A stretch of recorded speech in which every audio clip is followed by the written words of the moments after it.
Welcome. It's Monday, 1 o'clock, and the Deal Doctor Live.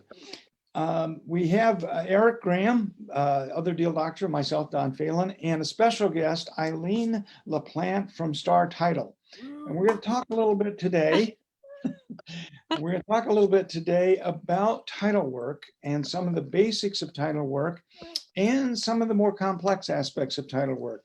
But I'd like to at least get started by introducing Eileen, and maybe she can share a little bit of information about what is an owner's policy, what's a basic mortgage policy, and we'll take it from there. Eileen? Thank you, Don. Glad to be here today. First of all, you have basically two types of title insurance. You have the owner's policy and the loan policy. Owner's policy, as it's named, insures the owner of the property. So if you are the selling agent, the owner's policy is what's going to insure your client, even though you may be working with them on the loan policy that they need in order to get their mortgage for the property. It's very important that both policies be reviewed because there can be subtle differences, particularly in this era of split closings. There are different things that can crop up, and there are actually some subtle differences in underwriting of each type of policy. Your owner's policy is usually the strongest policy, and it actually holds, in most instances, the biggest liability, and it actually lasts longer. If you have an owner's policy of title insurance and you sell that property to someone, that policy will still protect you if there are some claims against that title. There's the subrogation rights within that policy that will still protect you because it's standing in the name place instead of the warrant on a warranty deed. That's how title insurance was developed. But the basics of title insurance, and probably the strongest thing I can tell you to do is always read the requirements, see what they're asking for, and what they're outlining as might be an item that would be of interest to your client on the policy. Let me ask a real quick question. With a mortgage policy, I'm going to go to the mortgage policy, which ensures to the mortgage company that the buyer is, in fact, does have the right to have mortgage insurance on the property. A mortgage company that is going through the process, they're going to be very careful to read that mortgage, the mortgage policy. Is that correct? Correct. And there can be different things on that policy that would rise to a level of concern for them. One of the most recent situations that I recall coming across is the windmills, the wind turbines. They will review those very thoroughly and make sure that there's not something in that agreement, and the wind companies may need to actually subordinate their rights to the mortgage on that. The lender wants to know that they are in first lien position, and that's a big part of what we do with the loan policy is we'll offer a first lien letter as well to guarantee them that they are actually in first lien position on the property. So that's why they evaluate the exceptions on the policy to see if there's anything that could possibly supersede their rights to that property should they need to foreclose. But bottom line, all agents really have the responsibility to their clients, whether they're working for a seller or for a buyer, to make sure that they read both policies as it pertains to that particular sale. Is that correct? Correct. Okay. Before we move on from here, Eric, anything you want to add, share? Not at this point, no, but it's coming. Okay, it's coming. All right, let's talk. You mentioned a little bit, Eileen, about the wind turbines and their position in terms of a lien on the property. Can you explain that a little more, and maybe even go into the challenges that you face with researching utility easements? I know we talked about that a little bit earlier. Yes, we did. And specifically with the wind turbines, there's a lot of contract and legalese in those agreements. So the lenders want to make sure that they can stay in first position. And some companies are actually different than others in how they address those. When you get your commitment, you'll have your list of requirements. And the requirements are just that. They are the requirements that as a title insurer and as our underwriter has set forth, that we need to meet those requirements in order to issue the policy of title insurance. The exceptions for coverage are things that will remain on the property, oh gosh, such as your road right of way, building and use restrictions, things we can really do nothing about, but it's actually good that the clients know they're there. And not all exceptions are bad. Some of them actually grant you rights that you would want to have, like the ability to have the electricity hooked to your home and things like that. So they're not necessarily all bad, but they all should be reviewed.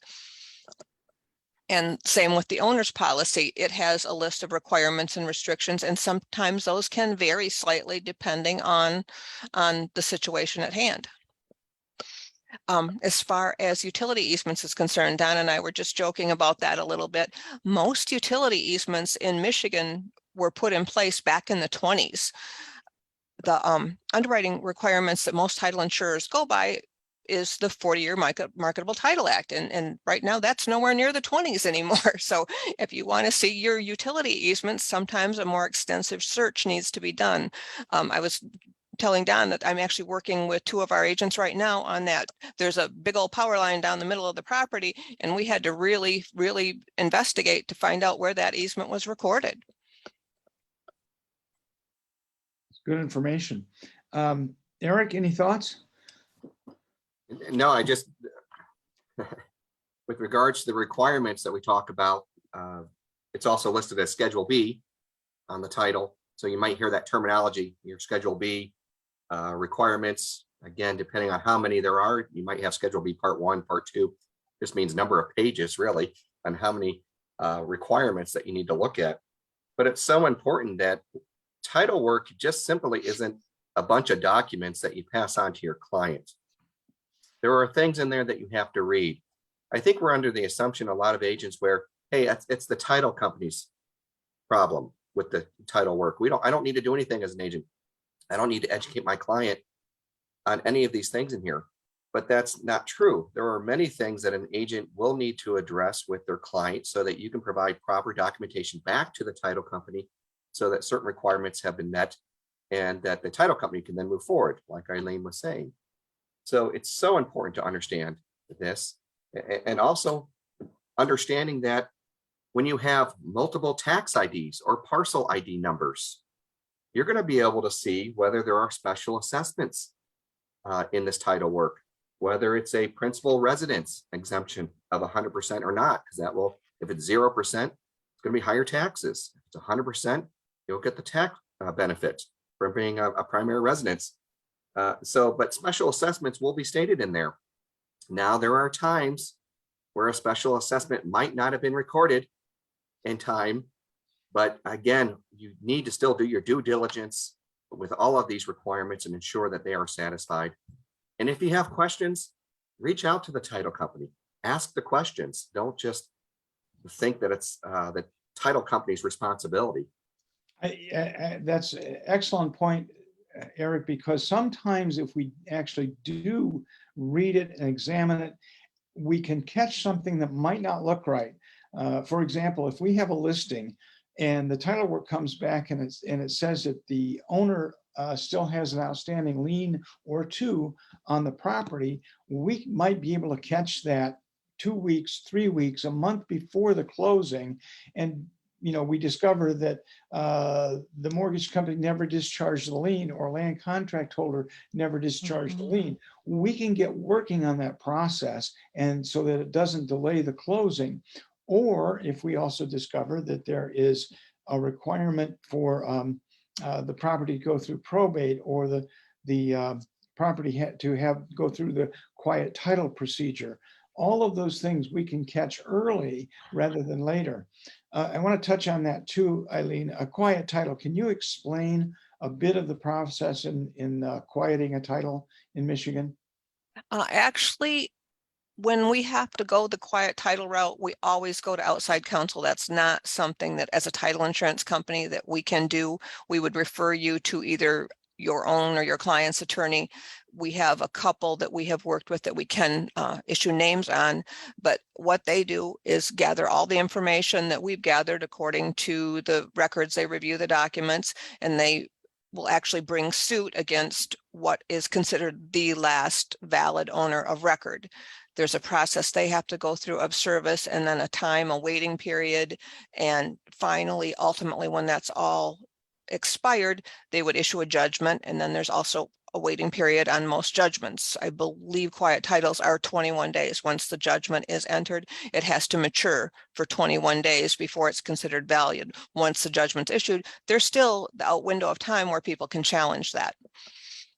So with a quiet title action, it comes about as a result of the appearance that there may have been an owner of the property that may have had an interest in the property that was never actually discharged or released. Am I understanding that correctly? Yeah, actually conveyed. Old discharges and releases, usually we have ways around if like there's an old mortgage or something on the property, eventually we can get those taken care of.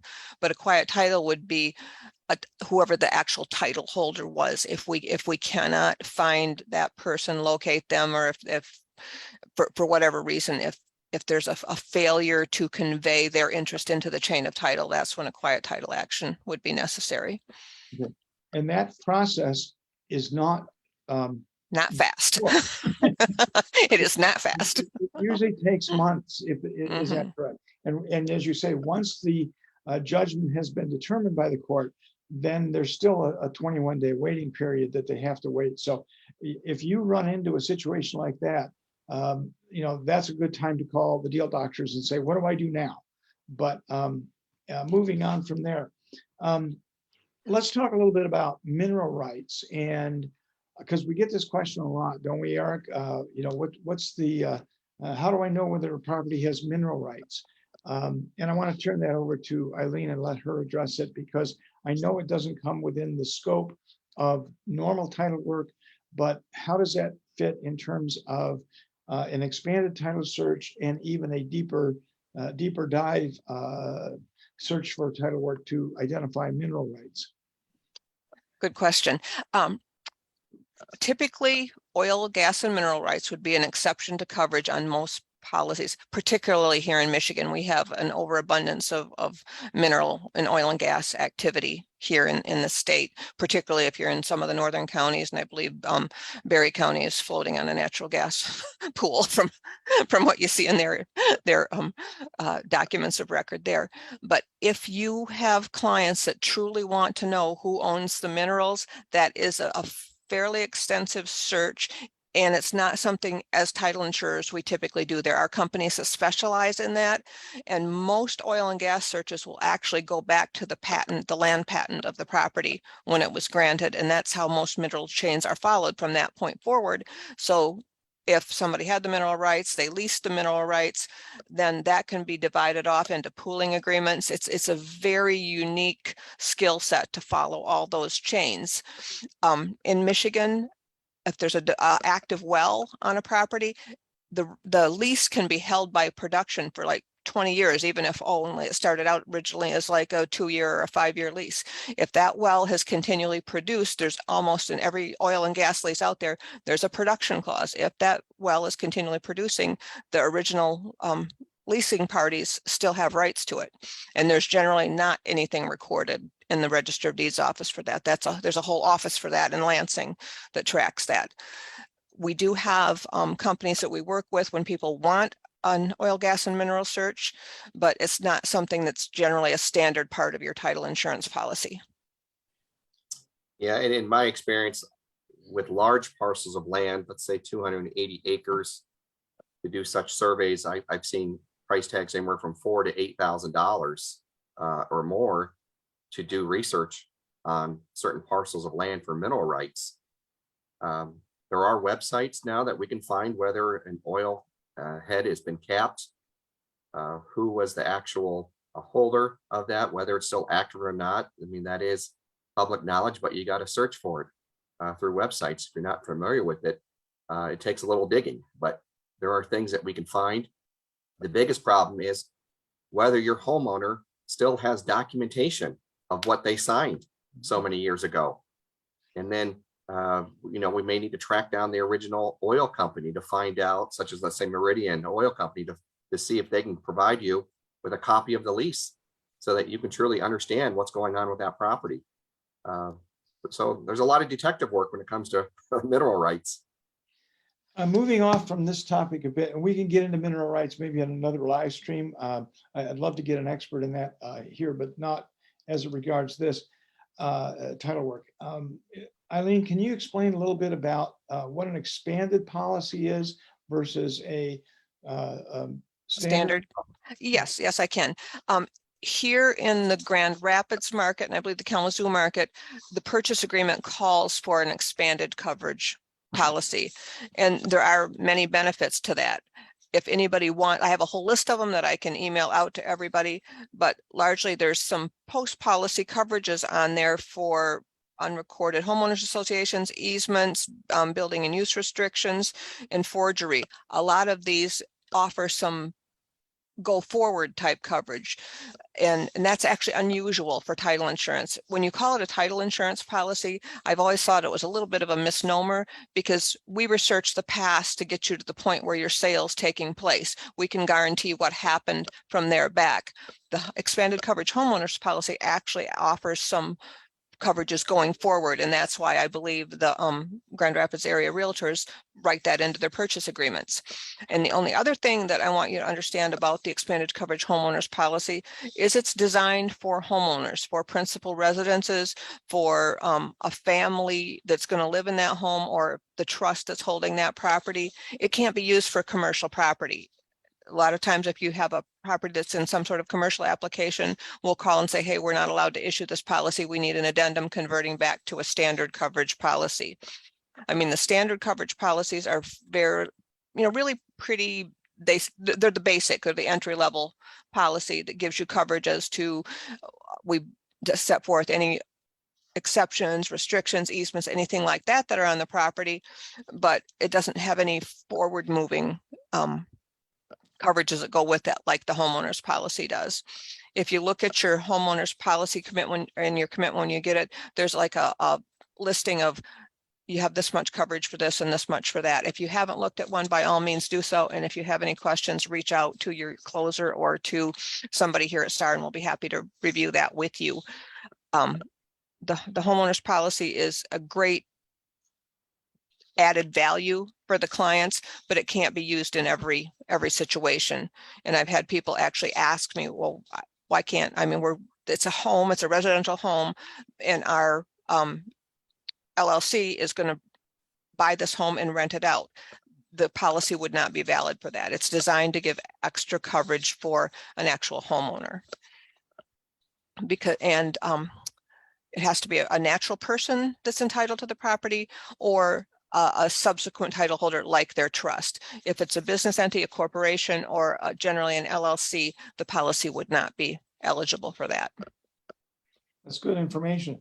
Eric, we're winding down a bit. If anybody has any questions out there, please post them now so we can address them, or post them and we'll attempt to answer them throughout the day and on into the evening. Eric, any thoughts on what we've covered today? Any additional ideas? No, I mean, the biggest thing I think a lot of times we see on the exceptions or Schedule B, or I'm sorry, the requirements, Schedule B, our certificate of trust in existence.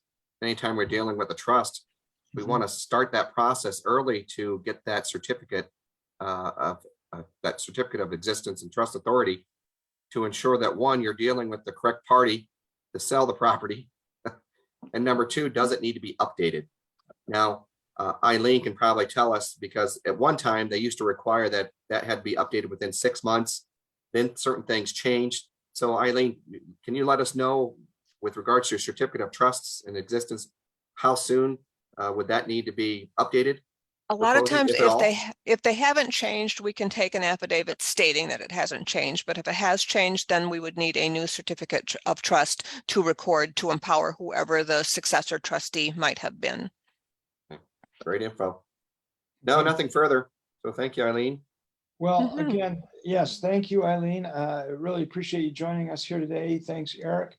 And thank you all for joining. If you have any questions, please post them. We'll do our best to answer them throughout the day, and we'll see you next week. Thank you. Have a great week. Thank you. Thanks, guys.